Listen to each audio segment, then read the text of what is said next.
చంద్రగ్రహణం కారణంగా ఏలూరు జిల్లాలో ద్వారకా తిరుమల చిన్న వెంకన్న ఆలయాన్ని ఆలయ అర్చకులు మూసేశారు. స్వామివారికి మహానివేదన అనంతరం ఆలయ ద్వారాలను అర్చకులు తాళాలు వేశారు.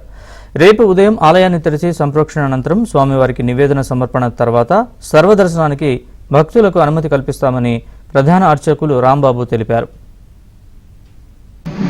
ద్వారకా తిరుమల క్షేత్రంలో స్వామివారి దేవాలయంలో ఈరోజు రాత్రికి సంభవించేటువంటి చంద్రగ్రహణ కారణంగా మనం లోక విడంబనం చేసి ప్రతిసారి మాదిరిగానే ఈరోజు దేవాలయమును విరామం ప్రకటించి యథాతథంగా రేపు ఉదయం స్వామివారి దేవాలయం కవాట ఉద్ఘాటనం చేసి కవాట తీసుకుని ద్వారాలు స్వామివారికి ప్రోక్షణాది కార్యక్రమాలు చేర్చుకుని తిరుమంజనాది కార్యక్రమాలు మళ్ళా స్వామివారి అర్చన నివేదన కార్యక్రమాలు పూర్తి చేసుకుని మనం యథాతథంగా 9:30కి సర్వదర్శనానికి మనం పంపించడానికి వీలవుతుంది.